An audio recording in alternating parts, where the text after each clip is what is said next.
E aí, turma 604, esse é o vídeo de revisão para a prova.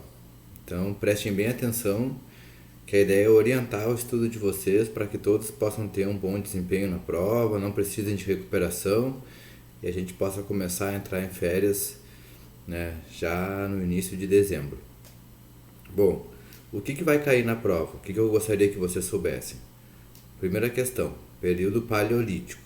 Então é importante você saber o que foi o período paleolítico. É o primeiro período da história humana.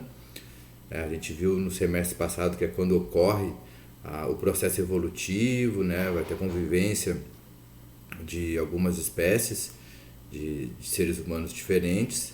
Mas o que nos interessa para a prova desse segundo semestre é as características do paleolítico e o modo de vida do ser humano dos sapiens, né? Quando já passou a existir apenas a nossa espécie. E quais são as principais características do período paleolítico? O nomadismo, ou seja, o eterno deslocamento, né, em busca da sobrevivência, em busca de alimentos, de moradia, caverna para proteção, climas mais amenos, né, quando esfriava muito, quando esquentava demais, era necessário buscar um ambiente. A gente vivia completamente exposto à natureza, né? Então, isso é bem importante vocês entenderem para o período paleolítico. Não havia construção de moradias, nem tecnologias, né, que pudessem nos oferecer as proteções, o conforto que a gente tem hoje. Então, o ser humano ele vivia em bandos, né? Esses bandos a gente chamava de clãs, né?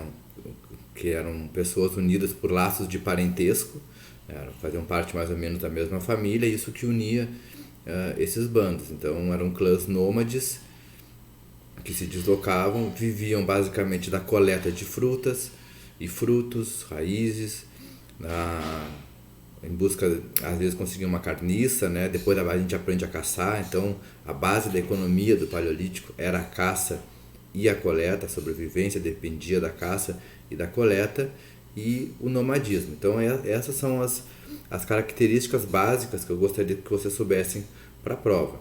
Aí depois a gente vai para o período neolítico, é um período de transição na história. E vocês têm que saber as diferenças do paleolítico para o neolítico, como é? Para aquelas tribos de caçadores, aqueles bandos, né, de caçadores, coletores, nômades, alguns vão descobrir a agricultura. E quando eles descobrem a agricultura, eles se sedentarizam, né? Vem a sedentarização, que é o contrário de nomadismo. Se no nomadismo os grupos humanos ficam se deslocando, quando eles se tornam sedentários, eles se fixam no mesmo local, porque ali eles vão plantar, e a partir da sedentarização vem a necessidade, né? A agricultura ela vai trazer outras necessidades. Então eles vão se estabelecer à beira de rios, a primeira coisa é construir moradias. Então o ser humano vai focar sua inteligência, suas habilidades na construção de moradias. E depois vai precisar estocar o alimento. Então o período neolítico ele começa com a revolução agrícola. A revolução agrícola, quero que vocês saibam isso. Não está no caderno, mas está na leitura, né? Acho que lá da segunda atividade de tempo casa. Né? O que é a revolução agrícola? Né? É a descoberta da agricultura, que vai levar também o ser humano a usar a parte do alimento para alimentar os animais, criá-los desde pequeno, oferecer proteção, isso vai levar à pecuária. Então vão se formar aldeias agrícolas, também de pastoreio, de cuidado com os animais, que o ser humano vai utilizar como meio de transporte, como alimento, como proteção, até como vestuário, né? A lã da ovelha, o couro dos animais. Então esse período neolítico é um período de transição. O ser humano sai daquele estado de natureza selvagem que ele dependia, né, da natureza, estava exposto a ela, inclusive a ataques de outros animais, e passa então a constituir pequenas aldeias e vai crescer a população, né, com o alimento garantido, enfim. Então é um período de transição, não é ainda uma civilização, não tem uma cidade, mas estão surgindo aldeias que a gente chama de aldeias sedentárias, que tinham como base da sua economia a agricultura e a pecuária, certo? Então, diferenciar o paleolítico do neolítico e entender o que o neolítico representou, né? A gente chama de processo civilizatório, quando o ser humano então se fixa no solo, passa a produzir o próprio alimento. Também quero que vocês entendam o que é clã, tribo, etnia e aldeia. Então, também está lá no caderno isso. O clã é um bando de seres humanos que estão unidos por laços de parentesco, fazem parte de uma mesma ancestralidade, de uma mesma família. A tribo é quando alguns clãs que surgiram muito próximos uns dos outros, que têm familiaridade, não familiaridade, identidade, né, geográfica, falam mais ou menos a mesma língua, têm uma mesma visão de mundo, o mesmo hábito, porque estão muito próximos. Então esses clãs se juntam, né, e formam uma organização social um pouco maior que a gente chama de tribo. A etnia, né, é justamente aquilo que vem junto com a tribo, é a identidade geográfica, linguística, de idioma, de religião, de cultura, né, de tipo de alimentação, de tipo de vestuário. Então as tribos, elas são etnias, né, elas têm essa identidade, são clãs que têm uma identidade cultural. E a aldeia é quando uma ou mais tribos se juntam e se torna sedentária, passa a plantar e criar os animais. Então, esses 4 conceitos significados, clã, tribo, etnia e aldeia, eu gostaria que vocês estudassem também. E aí a gente chega então nas primeiras civilizações, né? O Neolítico é o processo civilizatório, aquilo que vai formando que inicia, né, a formação de uma civilização. Quando que isso começa? Quando as aldeias crescem de população, de estrutura e formam as primeiras cidades. Nesse momento surgem os governos, né? O que a gente chama de Estado.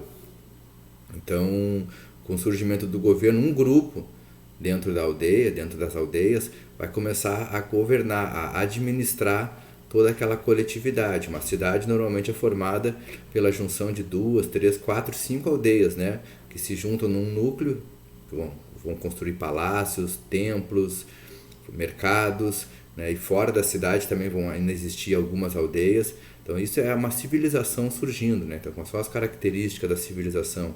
É ter um governo com leis, ter um controle da sua produção, é registrar, né? A questão da escrita, registrar aquilo que está produzindo, registrar as leis para que todos tenham conhecimento. Então a gente o período neolítico é aquele que vai formar, né? Vai dar as condições para o surgimento das primeiras civilizações. Gostaria que vocês soubessem quais são as 2 primeiras grandes civilizações. São as cidades-estado que vão se formar ali na Mesopotâmia e as cidades-estados do Egito, que depois vão se juntar e formar o Império Egípcio. Então, Egito e Mesopotâmia são as 2 primeiras civilizações. Aí depois a gente estudou 2 civilizações muito importantes também, a Grécia e Roma. O que eu gostaria que vocês soubessem dessas 2 civilizações? A economia delas era baseada no trabalho escravo. A maior parte das cidades-estado gregas e a cidade de Roma e depois o Império Romano utilizava o trabalho escravo. Então a escravidão, né, era a base da economia da Grécia e de Roma. E tanto Mesopotâmia como Egito, Grécia, Roma eram politeístas. A gente viu alguns trabalhos apresentados nesse sentido, ou seja, eles acreditavam em vários deuses.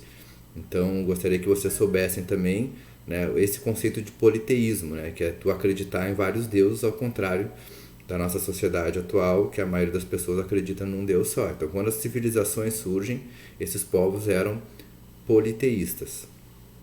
Das primeiras grandes civilizações, eu não quero que vocês se aprofundem tanto, né? Não vou cobrar tanto, eu vou cobrar mais ali paleolítico, neolítico, e algumas dessas características. Tem bastante coisa no caderno sobre Grécia e Roma, mas não precisa ficar estudando e decorando tudo. Quero que vocês saibam que elas eram politeístas, quero que vocês saibam que Grécia e Roma eram baseadas na escravidão, e que também a Grécia não era um país, né? Eram várias cidades-estados independentes. Cada cidadezinha grega, e Roma no seu início também, era uma cidade-estado. O que é uma cidade-estado?